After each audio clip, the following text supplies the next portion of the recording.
coalition politique pour la rupture CPR, qui croit fermement à la vertu du dialogue, qui repose sur des concessions, fonde sa participation au pourparlers politique sur des éléments ci-après.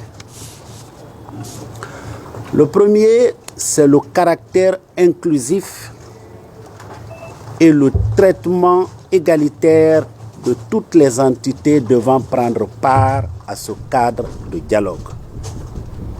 Nous en faisons un élément extrêmement important pour que nous prenions tous ensemble un bon départ. La deuxième chose que nous voulions mentionner, c'est une séparation que nous devons faire dès au début entre les questions strictement d'ordre politique sur lesquelles vont porter les débats et les questions d'ordre juridique qui ne relèvent pas de notre compétence. Le troisième élément, c'est naturellement l'affirmation de la souveraineté de notre pays. C'est vrai, dans le débat qui se développe, certains acteurs ont estimé que nos frères de la sous-région ouest-africaine devaient nous envoyer un médiateur. C'est une idée qui n'était pas partagée par toute la classe politique et par tous les acteurs. Mais au nom de la paix et pour permettre effectivement que nous ayons un facilitateur. Et la CPR a aussi accepté que nous ayons des représentants du G5.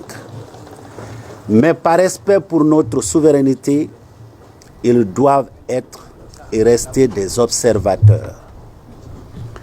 En Guinée, ici, et par notre constitution et les lois de la République, c'est le Premier ministre qui est responsable de la promotion du dialogue politique et social. Cela doit être respecté. Ça sera un respect légitime à nos aînés qui, le 28 septembre 1958, ont préféré notre liberté et l'indépendance qui a été proclamée le 2 octobre. Vous l'avez dit et nous avions aussi pensé à cela, que chaque coalition soit représentée par une personne, nous sommes d'accord avec cela. Et tout de suite après cette rencontre, les leaders de la CPR se retrouveront et prépareront nos représentants autour de la table. Mais nous pensons aussi en termes de revendication. Puisque nous sommes dans les préliminaires, il faut qu'on mette ça de l'avant pour que dès maintenant, on en soit conscient. La période transitoire n'a pas commencé hier. Ces tentatives de dialogue n'ont pas commencé hier. On se rappelle que le 6 avril, il y a eu un décret créant un cadre de concertation. Ce décret a été précédé par une rencontre réclamée et obtenue avec les membres du CNRD. Cette rencontre a eu lieu le 21 février 2022. C'est donc suite à cette rencontre que le cadre de concertation a été mis sur pied. La CPR a répondu à tous les appels de ce cadre. Toutes les questions qui nous ont été soumises dans ce cadre, nous avons pris notre temps, mobilisé notre intelligence pour apporter des réponses.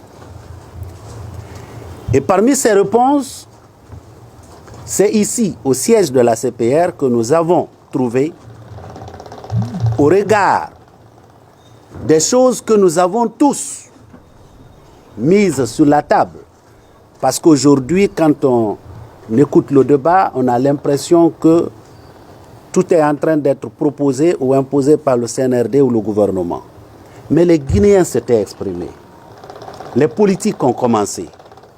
La société civile a suivi. Toutes les entités guinéennes ont défilé au palais du peuple. Les gens se sont exprimés. Et c'est la synthèse de cela qu'on trouve dans les 10 points qui ont été présentés à la classe politique et aux acteurs sociaux dans le cadre de concertation. Nous avons donc examiné ces éléments-là et nous avons trouvé que ça nécessitait 3 ans pour qu'on arrive à une réussite. La raison pour laquelle nous insistons sur la nécessité d'affirmer notre souveraineté, c'est qu'il y a quelques années, en 2008-2009, on a laissé la communauté internationale prendre trop de place dans la période transitoire. C'est comme si tout ce qui a été fait nous tombait dessus. Il n'y a pas eu de référendum. Les élections, on est allé directement au présidentiel et on a considéré que celui qui serait le président organiserait les élections législatives dans les 6 mois qui allaient suivre. Ça nous a pris 3 ans. Et au moment où les élections présidentielles se tenaient en 2010, le mandat des conseils communaux avait déjà expiré. Nous avons attendu 8 ans pour aller aux élections qui ne se sont jamais terminées avant le coup d'État du 5 septembre. Nous n'allons pas répéter ces erreurs-là. C'est pourquoi nous tenons à l'affirmation de la souveraineté de notre pays dans la conduite de cette période transitoire. Nous restons ouverts, n'est-ce pas, à toute aide qui peut nous être proposée de nos frères, de la CEDEAO, de l'Union africaine, n'est-ce pas, ou de n'importe quelle autre entité. Mais nous tenions à le dire parce que nous ne voulons pas qu'en répétant les erreurs du passé, l'échec soit au bout, ce que nous ne souhaitons pas.